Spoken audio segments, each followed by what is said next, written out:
hunting, fishing, cooking, camping, conservation, travel, gardening, photography, family. family. Family.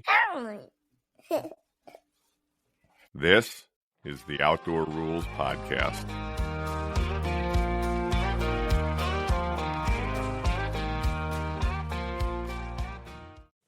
Hi, everybody, and welcome to another episode of the Outdoor Ruhls Podcast. Mike here. Mark's on the phone with me. Hi, everybody. Boy, Mark, it's been quite a week around Outdoor Ruhls, hasn't it? Yeah, it seems like you spotting a deer with what at the time you thought might have been an orange vest at 500 yards turned into quite the week for us. Yeah. I said, Mark, I think that deer's wearing an orange vest. And you said, I think it might be spray paint. You were correct. So if you're not up to speed on what we're talking about, in last week's episode, which was all about Robert getting his first deer, well, the second half was about Robert getting his first deer. On the first morning of deer season in Pennsylvania, Mark and CJ and Robert and I and Poppy, we were all together in a blind, and a deer with the word pet, P-E-T, spray painted on its side in orange letters, showed up first at long distance where we could barely see it, and then literally right in front of the blind. And I got a video of that deer on my phone. And then we actually, after I got that, we started seeing other social media posts about it, right, Mark? Yeah, it seemed that deer had gathered quite the following here in the local community in southern Lebanon County. I think we saw it on a couple people had posted on Facebook in the community, and then the local police department shared it as well. Yeah, it got posted on Friday first that we saw it, and then later in the day after we saw it on Saturday, it started really making the rounds. And then I took the video and sent it to Steve Rinella of MeatEater, who's a friend of mine.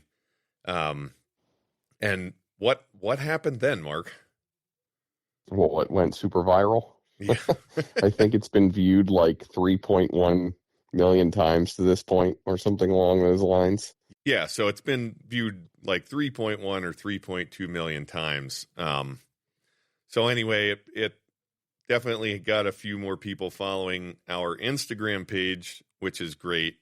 I do want to say about that deer that the farm we're hunting on has absolutely nothing to do with the deer, right, Mark? No. And in fact, we hunted basically every day of archery season and did not see that deer around or have any idea that it was there until Saturday morning. Right. And the farm, in fact, there's not a house on the farm. Not only does nobody live there, there's no home on it. So we have absolutely nothing no buildings, to do with the deer. Nothing. Right. No buildings. Total mystery to us. Not sure what has happened with it, if the Game Commission has figured out where it came from or not. But anyway, kind of an interesting thing. So if you are new here, we may have picked up a few listeners. This podcast is just straight up a family outdoors podcast. Mark, how would you describe us? Yeah, I mean, it basically revolves mostly around three brothers. Michael, who's the middle brother, Matt, our oldest brother, and myself, the youngest brother, and our direct families, and then our parents, Mimo and Poppy, as we refer to them. And our sister Kate's on here sometimes, begrudgingly, I believe. Same with our wives.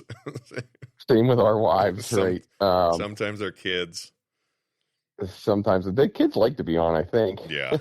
But it's for us. It's all about building memories in the outdoors in our pursuits, more than it is the trophies. I guess you like to say that the memories are the trophies, which rings true for us. Yeah, absolutely. And we've been lucky. We're like 60 episodes in or something. We've had also, in addition to family, we've had some great guests. We had the owner of Stormy Kromer on, Bob Jacquart, a little while back. We have Ben Goldfarb, who's a conservation writer with a couple of really successful works out there. Pat Durkin, who's a lifetime outdoor writer, editor at Deer and Deer Hunting.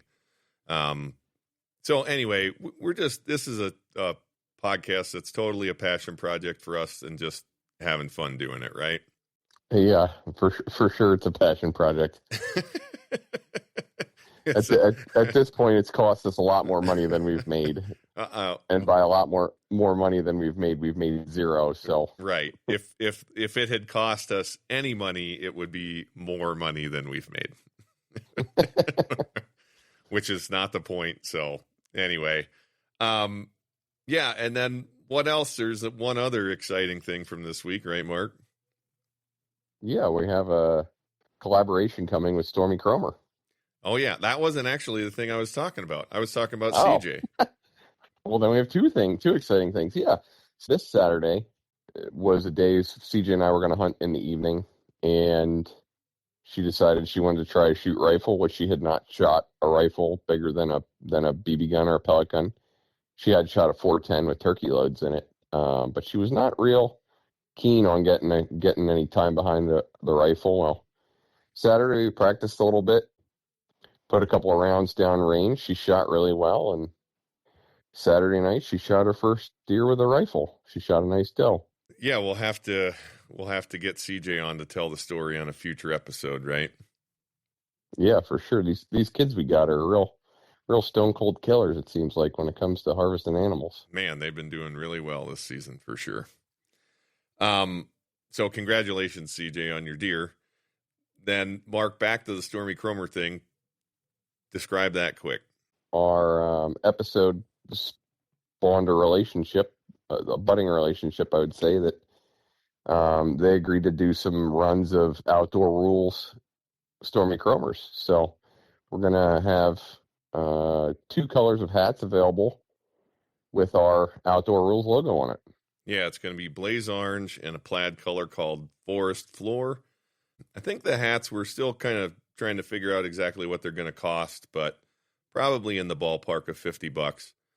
So what we're asking for is anybody that's interested in getting an Outdoor Ruhls Stormy Kromer in either blaze orange or Forest Floor, shoot us an email at our Gmail address, which is outdoorruhls@gmail.com, and that's RUHLS, which is how you spell our last name, and we'll help you get that going. Mark, what's the other thing you need to know about the hats? They are a fitted hat, so it's gonna go off a measurement off of your head. Stormy Kromer has on their website a calculator to figure out what size hat you would need. I think you just get a measurement around the top of your head. You go in, there's like a hat calculator tool. You punch that in, and it gives you the size hat that you're going to need to order. Yep. And if you need any help with that, just tell us in your email that you're looking for some help on how to figure it out, and we'll do our best to make sure you get the right size hat. So just drop us an email if you want a hat, outdoorruhls@gmail.com. And, Mark, I'm really glad that we're going to do this episode today that we're doing, because if you want to kind of get a flavor for the things that we're about, listen to last week's episode, which is kind of a couple of us arguing about deer hunting related things in Pennsylvania.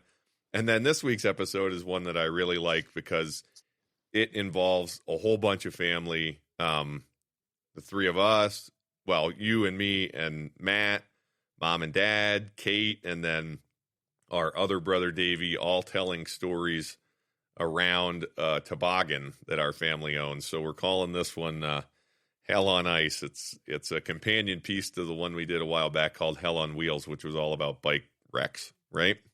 That's right. All right. Well, I guess without further ado, here we go with the episode. This is going to be a little bit of an interesting one. We've got a lot of people in the room. We've got 4 people on the mics, and this is an episode that we've been talking about making, the one that we're calling Hell on Ice. So if you go back and listen, we made an episode called Hell on Wheels that was all about bicycle wrecks, and that got us talking about other family calamities. and what pretty quickly emerged from that was a story or a series of stories about wintertime accidents, although particularly focused around one particular piece of equipment that we owned. And so what we're going to kind of do here is kind of round robin, and we're going to swap new people in for various stories here. But I'm going to kick it off. I got Meemaw. Hello. I got Poppy. Hello, world. And I got Kate. Hi. The common thread is that this is kind of wintertime activity stuff. And we are not a skiing family, although there are some skiing stories in the family because particularly on Caitlin's side and then Matt's kids do some skiing and some snowboarding. But there's one particular piece of equipment in our family that is the center of a lot of stories. Mom, what is it? It is a toboggan. And when I moved to Kentucky, I think I've mentioned this on the podcast before. When I moved to Kentucky, I was very confused because the first cold day, somebody asked me if I had brought my toboggan. And it doesn't snow very much in Kentucky, and this was confusing to me because what they meant was a stocking cap or a beanie. No. What do you mean by a toboggan? A wooden sled. A large wooden sled. Quite large. Dad, describe the toboggan. Well, the toboggan is, I believe, 8 feet long with slats. And it's about 3 feet wide. No, not quite that wide. Maybe 30 inches wide. And it has slats going horizontal or with the toboggan from the back all the way to the front. And in the front, it's wrapped up around in a semicircle. And then there's a chain that goes from the top of that down to the bottom to more or less keep the semicircle in the front from opening up. And you can sit 4 people on the toboggan semi-comfortably. Yeah, at least 4 people. And if you try real hard, Kate, you probably could get more than that, don't you think? Yeah, has a lot to do with the size of the people. Yeah. We've had more than 4. Yeah, but I think we've had a half a dozen. maybe at times. smarter people, I think, would probably not put more than 4 on it. Well, and there are little cross slats on the bottom of the toboggan that are theoretically keep you in place. to keep you in place. Yeah. your seat. Oh, yeah, right. Oh, and it does have rope handles then on the side that you can hold on to. Yeah, and there's no runners on this. It's a flat bottom toboggan, waxed on the bottom. Right. Where did this thing come from? We always had a toboggan. My dad bought it for us when we were kids. So Pop Bud bought this toboggan. Correct. And you don't specifically remember when this toboggan was purchased? I was early teenager, maybe. Okay, because we'll get going here on this, but you guys have been married for how long? 51 long years. Wedded bliss. And the toboggan is older than your marriage. Correct. Yes. So the toboggan's at least 50 years old, probably more like 60. Probably more like 60. And it's been in pretty much continuous use all of that time. Some periods where it gets more use, some less, but... Well, it's slowed up a little with me and Mom lately, but you guys in the early years before you guys, we used it considerably. not doing a lot of tobogganing. No. Okay, so there's some part of your origin story, right, or early relationship with the toboggan. Yes. Yes. We really started our dating Yes. through tobogganing together on a hill right here in Quentin. Yeah, we have known each other all our lives through church and youth fellowship. Even we would go skiing not skiing, but sledding and tobogganing on this hill, but not really as a couple. Correct. And then we both started college, and the Christmas of the first year of college, which would have been 1969, she came home from college, and I was commuting, so I was home, and we somehow got started dating then. And what we were doing with the dating that year was a good snow year, and we started going up the hill tobogganing, and that kind of help things along. There you go. Sealed the deal. Yeah. The toboggan sealed many deals, I think, but not in the romantic sense. But one. I guess it's got one romantic victory to its credit. 2? We introduced my best friend at the time, Sharon. And Gary. His best friend at the time, Gary, on the same hill tobogganing, and they've been married 51 years. Oh, boy. There you go. So the toboggan's got 2 relationships to its credit. Yes, truly. And it was really a good year tobogganing, and there were several times when odd things happened. I mean, we had a snow that got a really thick ice crust on it, and you didn't break through all the time. We would start down the hill going forward, and we would start spinning going down, and we end up going backwards down the hill. Right. Yeah. Which is disconcerting on a toboggan that's almost 8 feet long. Yeah. So we'll see by the end of the podcast if the toboggan has more romantic relationships or broken bones to its credit. Yeah, I thought this was a story of wreckage. So, we're getting there. Well, we had wreckage also, but never to the broken bone thing at this point. Okay, so we literally cannot tell every single story about the toboggan. We'll be here forever. Start this off. The reason that I wanted you guys on here was to tell the stories about the toboggan at Log Hollow Camp In Potter County. So Log Hollow Camp, we've talked about our deer camp on here, and if you go way, way back to the beginning of the podcast, like the second episode, I think was about Pop Bud, or maybe the third episode, he belonged to another camp that's, what, Dad, 5 miles away from ours? If that far, yes. Yeah.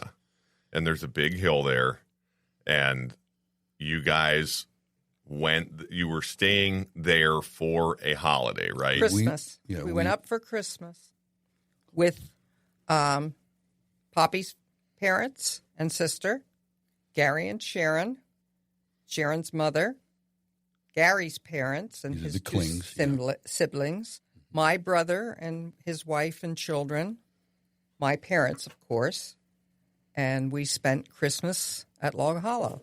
Holy smokes, I didn't know there were that many people there. Yes. Oh, it was a gang. It sounds like it. Nut was there. Yeah. I kind of can't believe that your mom, would ever go to a deer camp.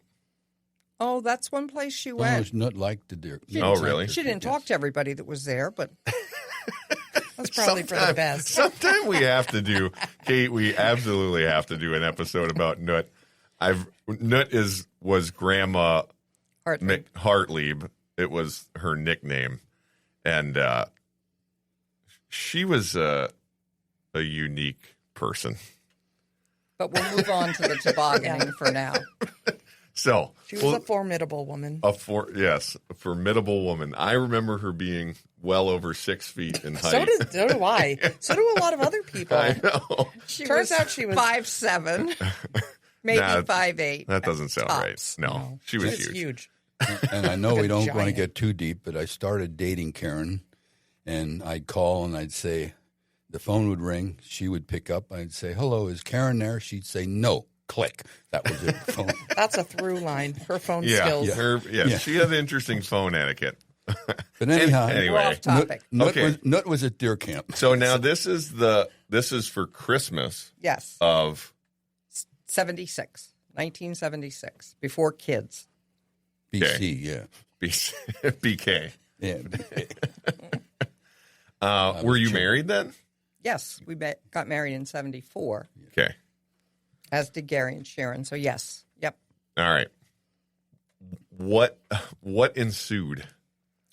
Well, it was Christmas Day itself. We had our meal at noontime, did the typical presents and all the typical things, and in the early afternoon, got the toboggan out, which we had taken along up, and went sledding. Yeah, and it started actually with a neighbor, and this was an older gentleman, and he had thick glasses like Coke bottle glasses, and you would never think he'd go sledding. Well, he took a sled to the top of the hill and came down over. But a runner sled, regular sled. So. And while there was snow, there were still a few areas with some clumps of grass. Well, bushes and little things. Things that were sticking through that you could hit. Obstacles. Good word. He was probably smart enough to avoid them. But we thought if he could go, we could go. There you go. So we did. And I think I was the last person on the sled. I was in the very back of the sled. And Gary Kling's sister, Brenda, was in front of me. And then I know it was Gary and Sharon and you. And maybe Brian. I mean, that's 6. Just to say it's more than 4. We had a lot of people on the sled. I think Brian was on too. I think it was all of us young'uns. Yeah. And down through we went. And I don't know what we hit because I was in the back. Some people... You didn't see it coming? No. Some people flew off sled, which would have been a better situation for me. However, Brenda in front of me didn't move an inch, and my head slammed into the middle of her back like I was hitting a brick wall. And all of a sudden, I was gushing blood out my nose. Pop Grant gave me the prize of the day for the most dramatic, right. red snow, etc. injury. Well, it immediately swelled up.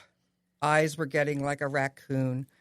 We determined that we better go to the emergency room, which we did on Christmas afternoon. Yeah, and now this is 1976 in Coudersport, Pennsylvania, which if you go to Coudersport today, it's a little more developed, but it's still very much in the middle of rural north central Pennsylvania. So it's kind of amazing to me that there was an emergency room in Coudersport in 1976, but there was. There was no urgent cares, and that kind of care. You had to use the emergency room. Well, on Christmas.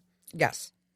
So we get there, and the doctor's a little disgruntled because they don't have a radiologist on hand on Christmas Day. They have to call the on-call techs in to come take an x-ray, which they do, and they determine I've broken my nose.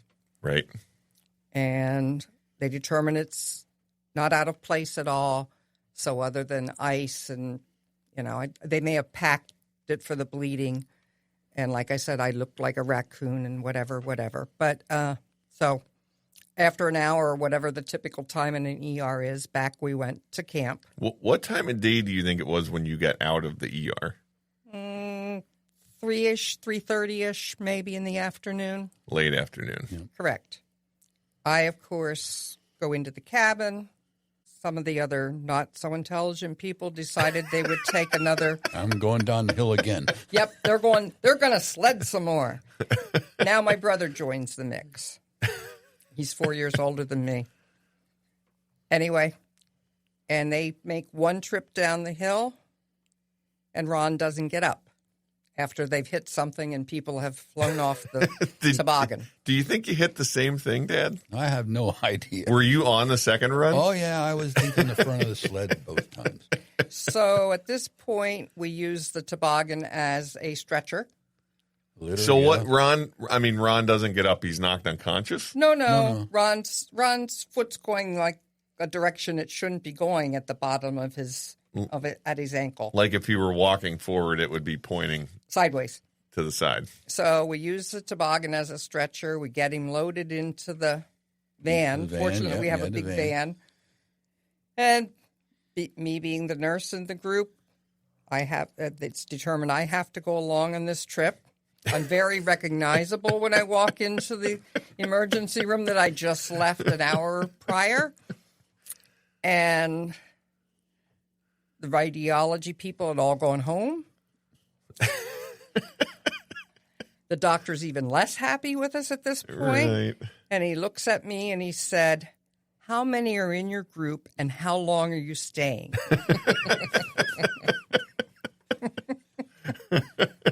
Didn't he make a suggestion at some point to put the toboggan away? Oh, no, took care of that. Oh, yeah. We got back, we couldn't find the toboggan. You're lucky she didn't burn it. You really are. We're lucky that the toboggan survived beyond that day. So radiology comes in and takes x-rays of Ron's ankle, and it is definitely broken. And he's put into a cast, and we get him back in the van and back to the cabin, and he spent the rest of the time at camp out on a sofa in the big main living room with his leg propped up on pillows, and nobody tobogganed after that because that was it. Nut put the toboggan away. Nut put her foot down, and that was the end of that. Nut kiboshed the rest of the tobogganing. Well, she saw her poor children getting hurt. Yeah, it surprises me that she'd want to stop that. Doesn't seem like something she'd typically care about. No. No, she was more pissed than concerned. That sounds right. Any other stories about the toboggan from you guys before we go? I don't think. Just Yeah. a lot of other normal flops and different things, but nothing. And we did a lot exciting. of tobogganing. I mean, So it was it's something we did. If there was snow on the ground, enough to cover the hills, I mean, we were out tobogganing. Oh, man. And The toboggan got a lot of use. You know, if you were going, there was a chance you were going to do a spill. So it's just something that was normal. Yep. Yeah. For that, I don't know why for that particular time at camp, it happened like that. But So up through whenever the toboggan was purchased in the 60s to 1976, Christmas of 76, now the toboggan's got the same number of successful romantic relationships to its credit as Broken Bones. Yes. Yes. So 2 and 2. It's all even at this We've stage. evened it out. Unfortunately, the podcast is not over yet. Nor are some of the other non-romantic incidents. Exactly. Okay, well, thank you guys for doing this. We're gonna swap some new people in for some further toboggan storytelling. Okay. All Sounds right. good. Love you guys. Love you too. we do. See you. All right, we're back. We've got 2 new voices for the next part of this epic. Davey's here. Hello. Our other brother, Davey. Hi, Davey. Hi, Mike. And Matt's here. Hello. Never gets old. It's weird he's weird every time. Yeah. He's been in like 30 of these now. Okay. So, and Kate's still here. Still here. So, Kate, you were just saying something on the break, which was what? Yeah, I think it's important that people understand that you always have this sense on the toboggan that you can probably steer this thing, but you never can. And so it makes it, you have this false sense of. Right. It's like, I mean, it's 8 feet long or whatever Dad said. And then you put like, even if it's, 4 relatively small people on it, you have like 500 pounds of people on it. Yeah. Like it goes the way it's going to go. Right. But so, Mom and Dad couldn't steer it apparently away from, I don't know what they were hitting. Right. But then when we were younger, we would build ramps and try to steer it towards the ramp. Right. And, that often didn't work either. Right. And so the stage for this next story is outside of Quentin. We've talked about Fairview Golf Course before. Fairview Golf Course is the golf course where Mark worked and Matt and Mark and I all worked there at some point, but Mark got his real start in the career track that he's in. And Mark's here in the room now, by the way, because he's going to tap in at some point. Say hi, Mark. Hi, Mark. The way Fairview Golf Course is laid out, the pro shop and the buildings kind of sit down at the bottom of a big hill. And when you leave number 1 tee and number 10, you're kind of slowly, essentially climbing a big hill, right, Matt? Yes. And then you more or less lose almost all of that elevation when you go from number 9 or number 18. You go down. They're both short par 3s down a steep hill, drops straight back down to the pro shop. And so in the winter, the golf course kindly allows local kids to go there and use those steep hills for sledding. Does it allow everyone to do that? Well, I guess. I think it also was that Dr. Barton, where our mom worked, like, he was right there too. Oh, yeah, but when you went during the day, when you went on a snow day, all the Quentin kids and Maple Lane kids, there'd be a bunch of people there. I feel like both of them were pretty lenient, both the golf course and Dr. Barton. Right. So Mom worked, like Kate's saying, Mom worked basically the parking lot for her doctor's office that she worked at, who was Dr. Barton, was literally right next to number 9 tee box. That's number 9, right, Matt? Correct. You didn't say yes. Yes. So people could park. Dr. Barton would let people park there, and the golf course would let people sled there. So it was nice. And for us, we could walk there because it was close. And so, Davey, when do you think, we were talking about this a little bit, when do you think this was? I would say I was in middle school, so like 13, 14, 15, somewhere in there. Probably like 94. Yeah. We think 94 was a big winner. I think so. I think there was a big winner 94 and like 2 years later, maybe? Yes, 94 and 96. There you go. Big winners. So it's winter of 94. How old? You're 14? 14. Yeah, I'm probably about the same. Yep. Matt, you're 16, right? And Kate, you would have been what? 11. And there was a big snow that had, I don't know if it froze up or packed down hard. It was like really fast, right? My recollection is that the snow was really hard underneath like another layer that was like fresher. Yeah, like I don't know if it's like Dad was talking. Sometimes we get these ice storms where it's like it snows and then you get ice on top of it. I don't think it was that. I think it had melted a little bit and then froze hard. It was just snow that had been there a long time. Right. And it hadn't melted too much. And somebody, I don't think we built the jump, did we, Matt? We did not build the jump. No. Somebody did. Right. And it was a lot of snow, so they built like a substantial jump. Yes. It was like a couple feet high and a big pitch. Yeah, pretty abrupt. Yeah. Right. But it was not wide. No. It was like just over the width of a sled. And so we went during the day. It was meant for somebody that could steer their sled. Not us. Not us. Yeah. So, Davey, what is your version of what happened? So my recollection is that probably you, Mike, really wanted to hit this jump for some reason. That sounds right. And we tried and tried and tried and kept missing it because we couldn't steer. I mean, like, and you say that, like, Matt, how many times do you think we went down the hill? All day? Yeah, like 50 runs? 40, 50 runs down the hill, trying to hit it in the light. Yeah. I'm making this point because it becomes important later. And so eventually we did hit it. Like late in the afternoon. Like I remember it being like, this is going to be like the last run of the day kind of thing because it's starting to get dark and we need to hit out. But we finally hit it. And my recollection of what happened, I think I was either in the back or like second to the back. I think you were in the middle. Okay. And like we hit the jump, we're airborne, and the toboggan was gone. What? Like we were relying on gravity to keep us with the toboggan up to that point.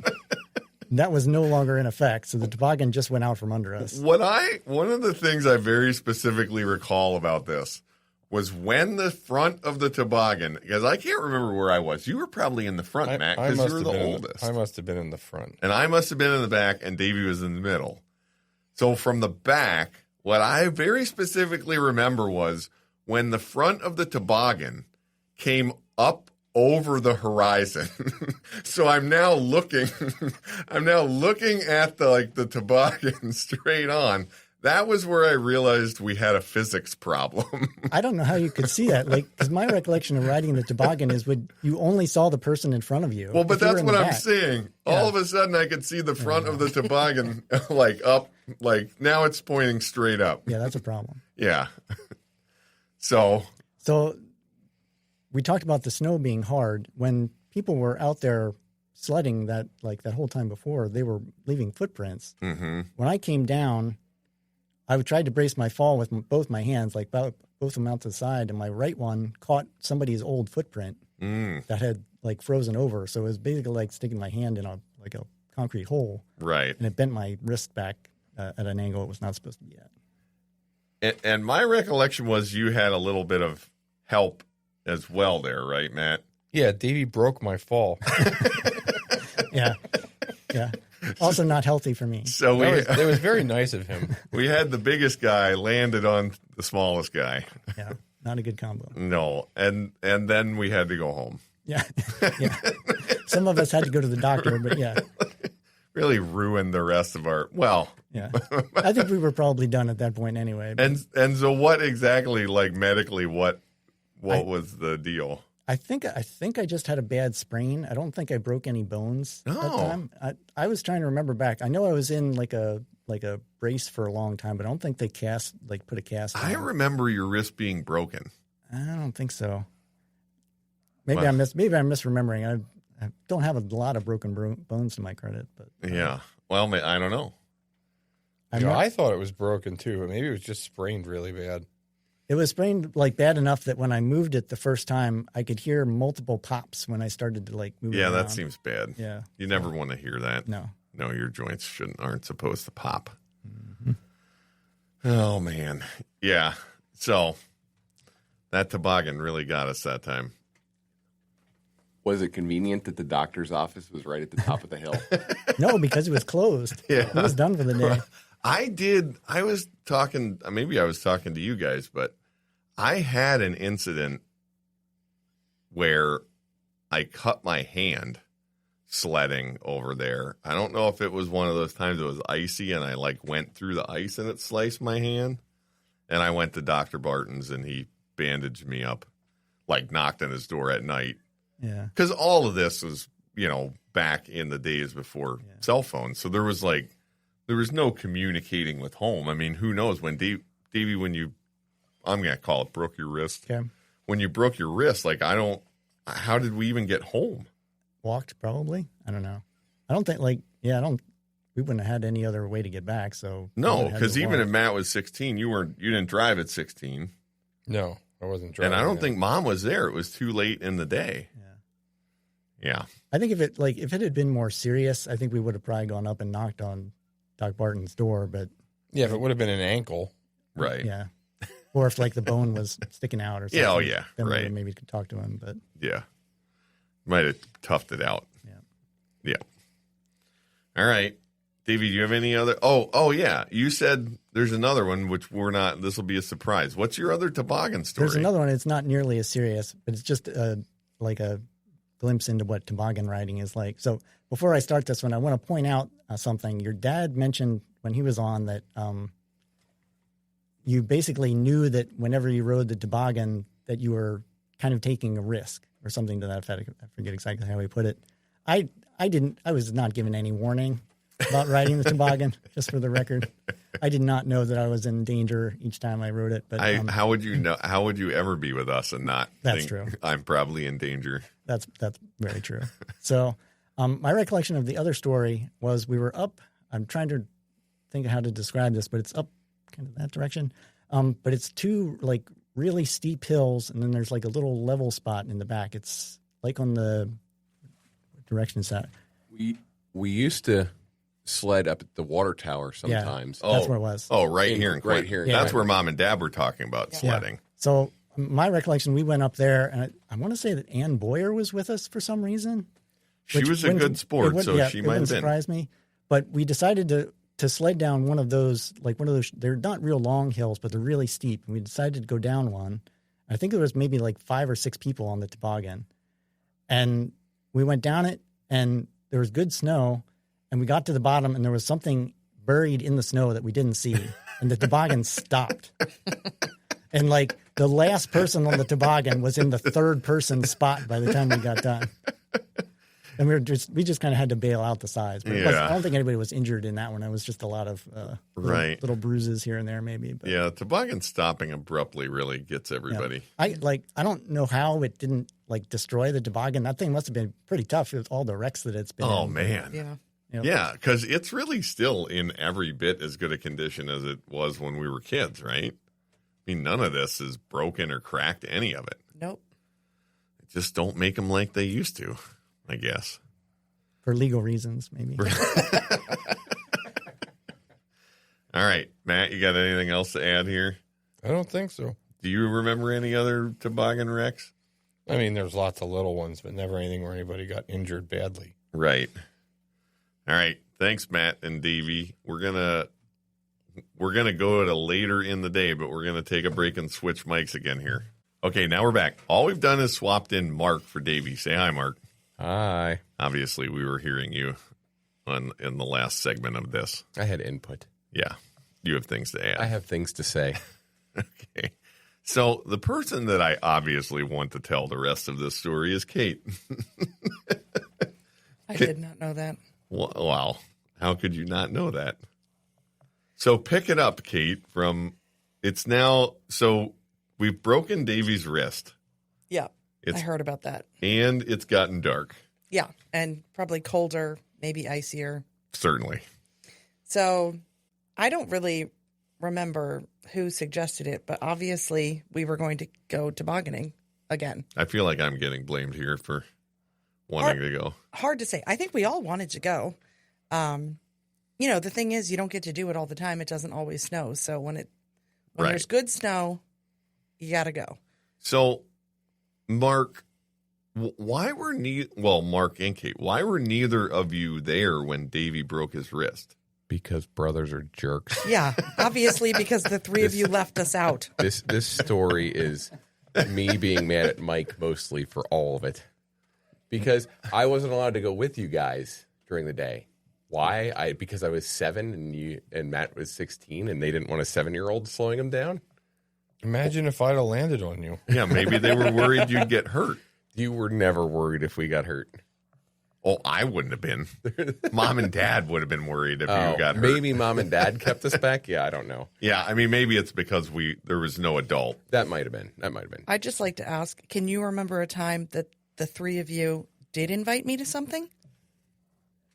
Davey's shaking his head. No. Crickets from the other two. Yeah.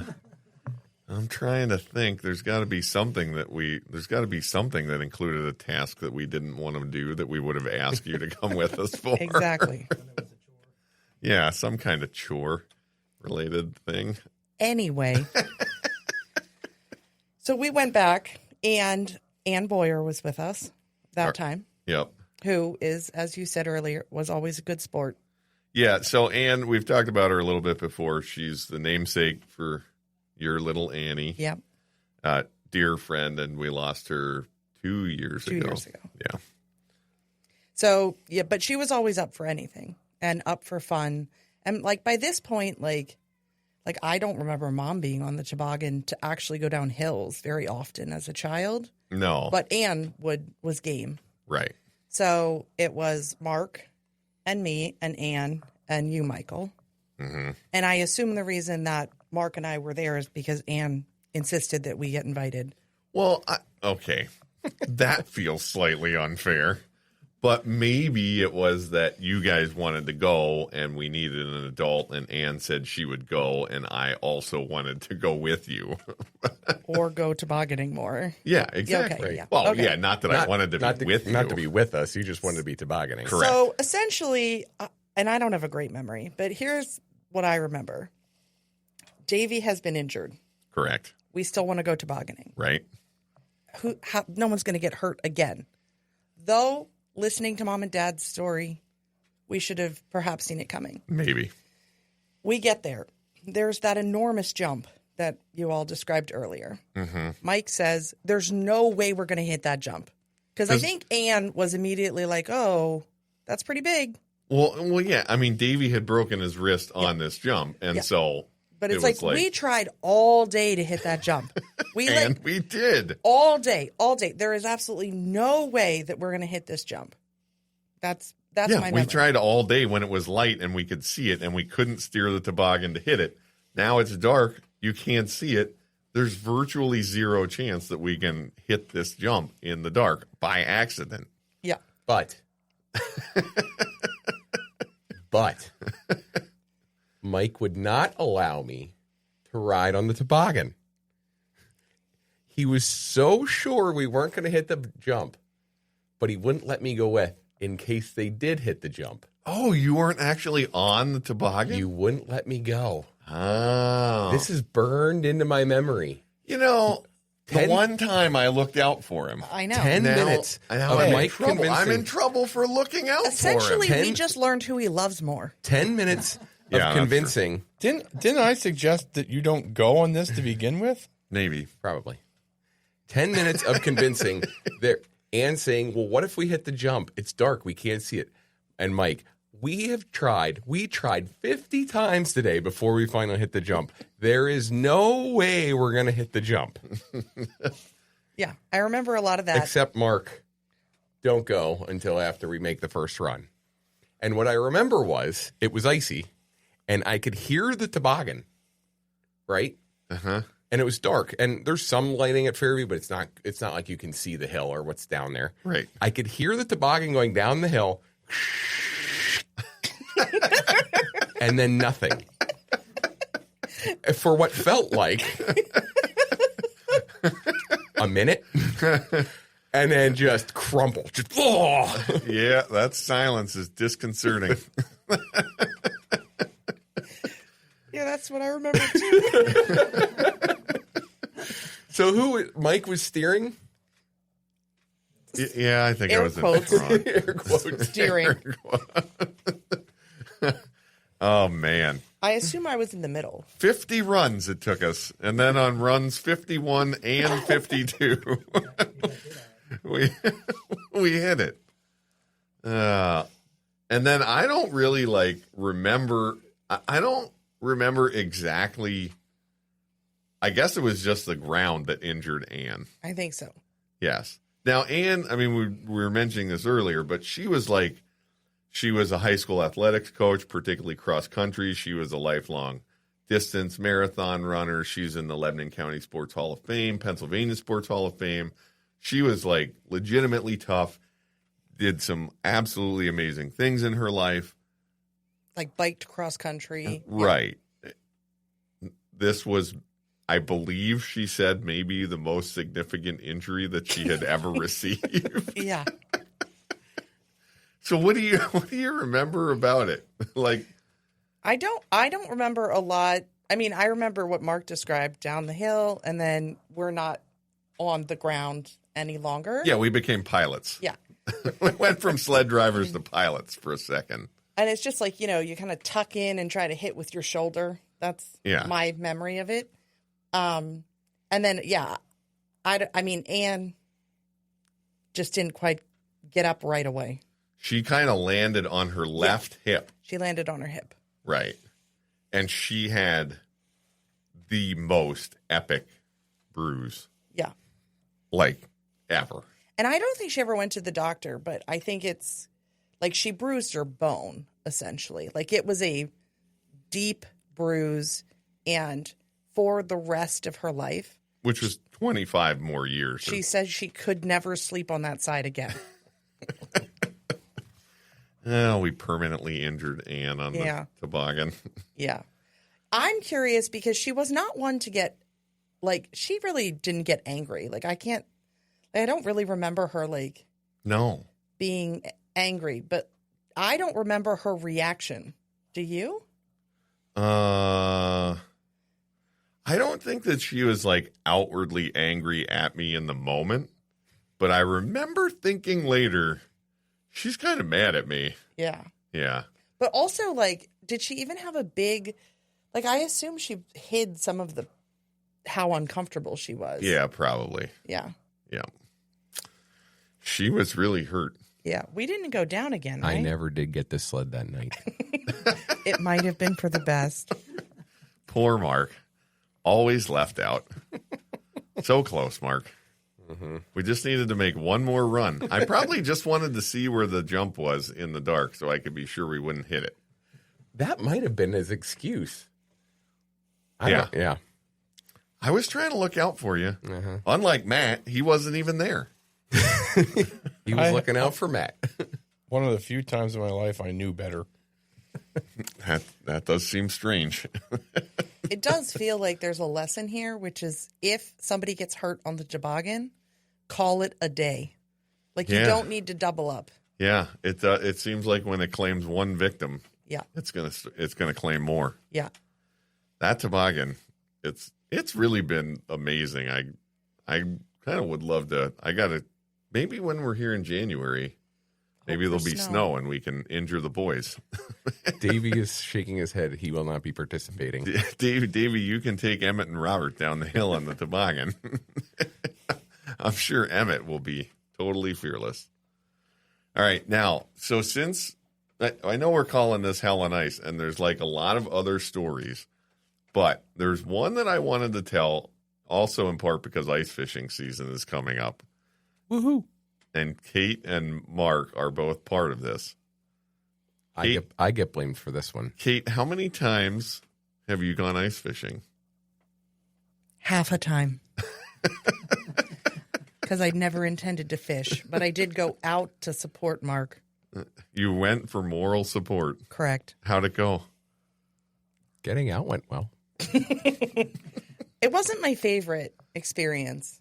So how much... Tell me about the day. Like what? I mean, how long did you fish? Like what did you do? Oh, I didn't fish again. Well, okay, I know, but okay. So I get blamed for this, but we had gone up to Memorial Lake. It was really, really, really cold, and I don't know if you've ever experienced, Mike, where the ice is really growing and it's really making noise and moving a bunch. Like it's unnerving how much the ice pops and cracks. Yeah.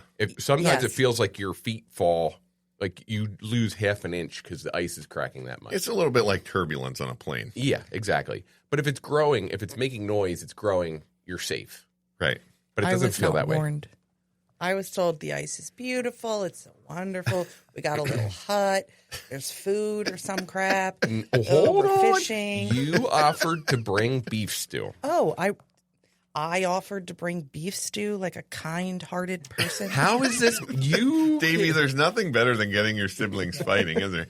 There is something better, actually. Getting them fighting and recording it. Go on. So Kate brought the beef stew that she suggested she would bring. Yeah, and Jed was there. So, as Mark said, I made it out to the ice fishing location just fine. I'm there. The ice is making a lot of disturbing sounds. I don't feel particularly safe. Our friends that were with us till the end of the day, and we'd been fishing. We'd fished from basically sun up to sundown. Towards the end of the day, our one friend goes, "Man, you really don't get used to that, do you?" No, you do not. No. So I don't know. I maybe was there 15 minutes, 20 minutes. Yeah, about that. Okay. So I gave it a good go, obviously. Oh, you were there 15 or 20 minutes? Yeah. Okay. I mean, I just was like, they're having fun. Mark really likes this. I assume I had beef stew from something. I'll bring it. Well, we had the birch barrel on the ice. Yeah. Yeah. And so you brought the beef stew out so we could heat it up. No one warned me about the sounds or like that feeling of like I might die. So I was like, I'm out. So this is why we never invited her, Davey. She's so dramatic. So it was like Jed. The ice was a foot thick, by the way. How do I know? I told you the ice is a foot thick.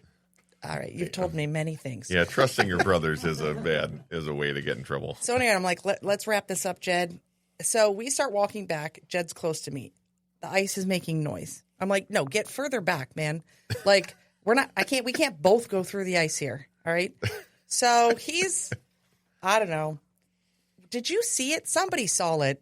Jed saw it. I saw it. You did? You were there, Matt? Oh, yeah. Oh, that's the most surprising part about this whole story. He was there the whole day. I think that I happened to have gone back to the truck and was on my way back out to Mark, and Kate was coming towards me when she went down. First I went up. But so, Jed's behind me. I'm like feet from shore. Like I had almost made it. Yeah, I was on dry land when you. Yeah, like I could see it. That's probably I got excited. I don't know what happened, but I did like a cartoon, like a cartoon fall, like something you would see in Looney Tunes. Was it similar to your first time rollerblading? It was so close to that, yeah. Except for I was old, and so it hurt so much more. Also, I get blamed for that, and you got mad at me. That was also on you. But so anyway, I don't know what happened, but obviously my feet went out from under me, and they both went up, and I was just like sitting in the air, and then I just went down right on my tailbone.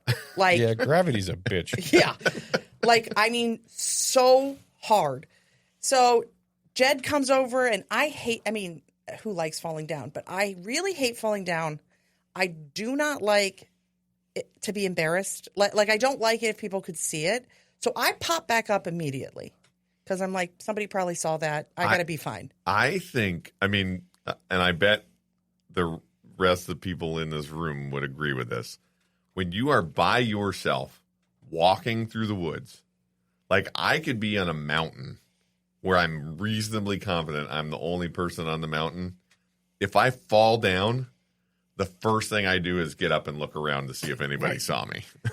So, and it seems like it's inevitable that you feel like you're alone, but that's the one time. That is the one There's time. some stranger standing there watching you. Yeah. Well, here's the problem. I know my whole family's not that far away, and it was a comical fall. Uh-huh. And so I pop back up. I get on land. Jed's like, yeah. I'm like, I'm fine. I get to the car, and then I try to like get back into a seated position. Uh-huh. The pain was excruciating. Like, I thought I was going to black out. It was so bad.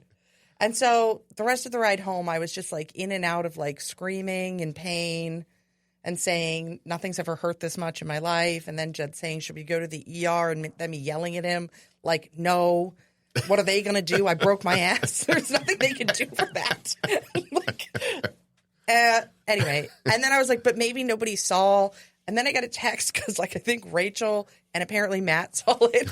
So I don't know how much. I probably didn't ask if you were okay. I probably just laughed. Yeah, I don't recall you asking. But I just was curious, like, oh, God, they're like if they were talking about it also. You broke your coccyx. Yeah, I really broke that sucker. Oh, man. It was like months and months till you could sit normal again. Correct. I never went to the doctor because there's nothing they're really going to do. But I could not sit for a long time. My work wouldn't buy me a standing desk, and I was cheap, so I had to like make a makeshift standing desk so I could work. Like I just stacked things, and yeah, it was months and months till I could like comfortably sit or even lay. It was so painful. Oh boy. Yeah. Last time you went ice fishing? Correct. Are you ever going again? Probably. Well, Mark bought me crampons. I was about to ask. Do you remember what I got you for your birthday that year? Yep. Crampons. It was hilarious. I still don't want to ice fish, but I mean, maybe I would go near the ice. I don't like the sound. That was truthfully. I've fished a few times where it's like that. It's normally not that bad. But don't you intellectually, don't you feel like if you know it's below freezing, like the sound can only be the ice growing? It doesn't make me feel better now. No. It was an eerie day out there. I don't know if I've ever experienced. It would pop. Like you could hear it coming down the lake. It would pop, and then you'd feel your whole. Like I said, it felt like sometimes it felt like you'd drop an inch. Oh yeah, no, I've seen the water come up through the ice. Yeah, me too. Yeah. Yeah, that makes me feel great. If you're on a foot of ice, like you're not going to fall through it. Sure. You're looking at me like I'm crazy, but you're not. An inch of clear ice, a foot of good ice, will support a semi truck. Yeah. No. I really liked the movie Little Women as a child, and someone fell through the ice. It's just a thing. I'm not going to do this. Okay. That's how It's a Wonderful Life starts too. Yeah. Remember? Vaguely. That's your favorite movie for the holidays. It's one of my. I have a couple. So long. It's long? I think so. I don't think it is, Kate. It felt long. Movies back then weren't very long. It's probably 90 minutes or less. I don't know. Anyway, we're way off topic now. Anyway, I broke myself. I'm probably not doing that again. You went ice fishing once and broke your coccyx. You need to try it with crampons. Sure. Yeah, that would help. It's less comical that way, though. Yeah. Matt, we were talking, your kids have had a bunch of... Your kids are skiers. Yes. Grant and Hunter are skiers. Well, Hunter snowboards now more than skis, but I think he could do both. Yeah. Grant's just skis. And they've both had some... Grant, not so much. Hunter, lots of times. Hunter's a sternum, right? Yeah, Hunter Hunter on skis went through a section he wasn't supposed to go through, like moguls or something. Went off of one as a ramp instead of between them like you're supposed to do. And when he landed, he kneed himself in the chest that hard, he broke his own sternum. And kept skiing, then quit. Like that didn't end his day. Hunter's always been a little bit of a full send kind of kid. Yeah. Yeah. And on a snowboard, he went off a jump and did a flip on purpose, but on the way around, caught his head in the ground and knocked himself unconscious, too. Doesn't sound like a flip, really. Well, he said he made it the whole way around. He just doesn't remember it. How would he know?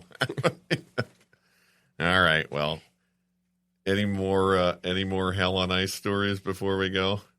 I have a canoe story on ice. A canoe? Yeah. I don't think all this tobogganing reminded me of a canoe story. Go on. Back when I was in the union, one of the other guys in the union tile setting had a party at Christmas, and he lived in Perry County. And I went up to there for the day, and they had started drinking before I got there, and I'm not much of a drinker. And when I got there, they're like, "Hey, we're going to go canoeing down this hill. Do you want to go along?" And I'm like, "Yeah, sure, I'll get in the canoe." So we start down this hill, but what they didn't tell me was it was down a hill through a section of woods and then into a field at the bottom. Well, there is no steering a canoe. No. None. The paddles don't help at all. And we were going really fast. 3 of us in a canoe, and when we got to the section of woods, they had this trail cut. Well, they missed the trail. And we hit a tree, and I don't know how fast we were going. I was the only one that didn't get hurt. The other 2 guys had to go to the hospital.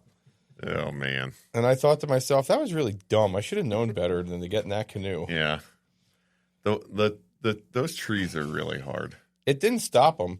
They drug the canoe up the hill and ran again, another group of guys. Right. Did they hit the trail? Yeah, they made it. There you go. I was in the back of the canoe, which might be what saved me. Yeah, maybe. Well, I'm sure like all of these storytelling events, this will marinate for a little while, and then we'll think of another episode's worth of hell on ice stories to tell.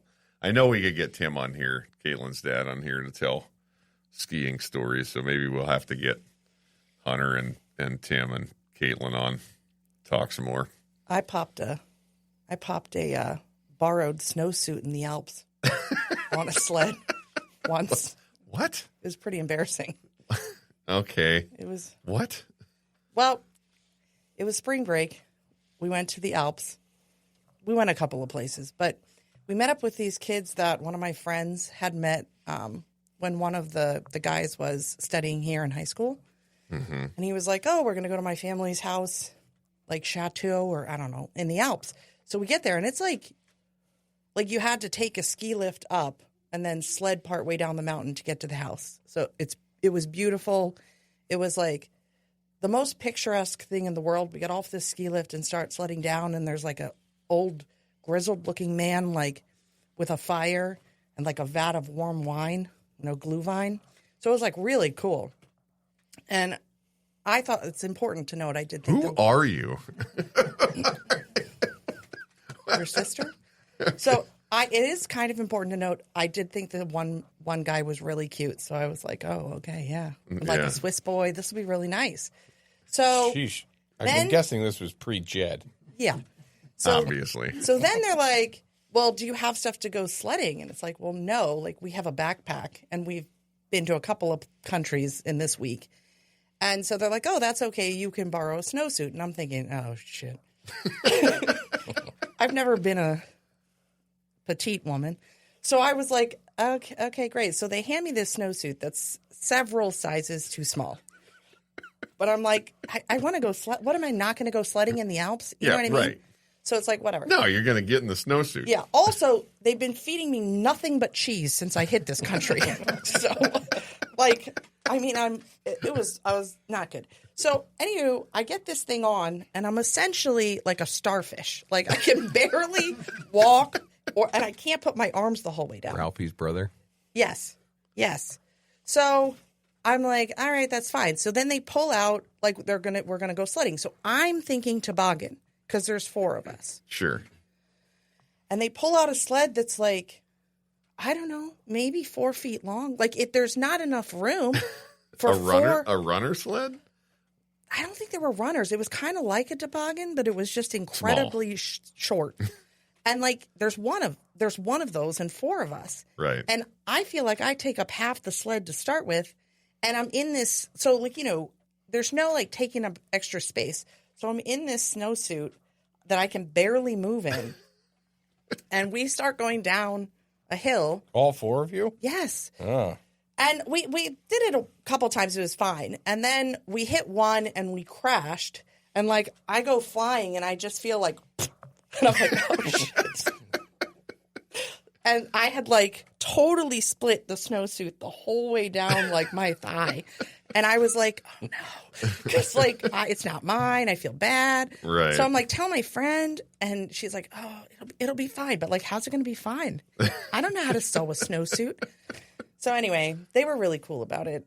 They thought like they were like, what's going on? It's like I finally told them I split my snowsuit, and they're like, oh, that's not bad. We thought you peed your pants.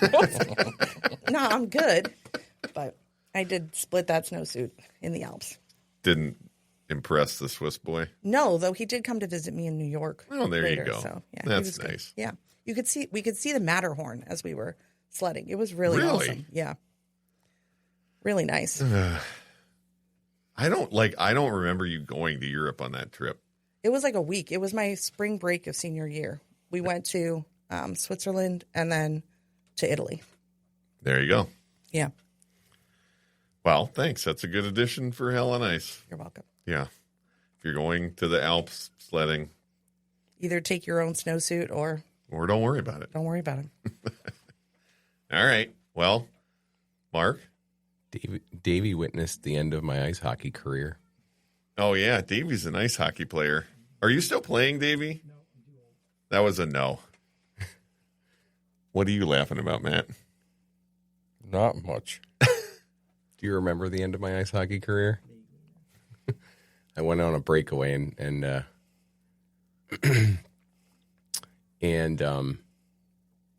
beat the goalie and hit the post and reached back to try to score, but I was going too fast and missed the net completely, and then went by the net at like warp speed 3 and hit the boards behind the net. And all I remember is as I impacted, I heard everyone in the arena go, "Oh!" And I crumpled. And I got up the next morning and said, "I'm too old for this." Yeah, getting going is important. Stopping is importanter. Yeah, on the ice. All right. Thanks, Kate. You're welcome. Thanks, Matt. Yep. Thanks, Mark. Yep. Thanks, Davey. All right. This is Mike. I'm back with Mark. You still there, Mark? I'm still here. I really love that episode. It's amazing how many people in our family that toboggan has injured. Yeah, apparently those things are dangerous. We didn't realize that until later in life. Well, too late in life, it would seem. Despite the fact that it just kept hurting people. But we still got it. I still have that toboggan at my house, yeah. Right. There's new generations coming that'll get the opportunity to hurt themselves with it. So, no, anyway, one last plug for the Stormy Kromer hats. If you're interested in getting an Outdoor Ruhls Stormy Kromer hat, please drop us a note at outdoorruhls@gmail.com. And that's RUHLS, the way you spell our last name. Otherwise, we just genuinely thank our longtime listeners for sticking with us on this adventure. And we absolutely welcome anybody that's new to the podcast. Thanks so much for listening. All right. Thanks, Mark. Thanks, Mike. Yep. Love you. Love you too.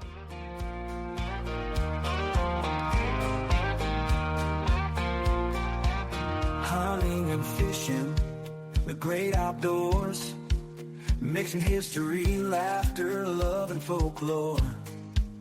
Creating memories with family and friends. These are the trophies that matter in the end. Outdoor Ruhls.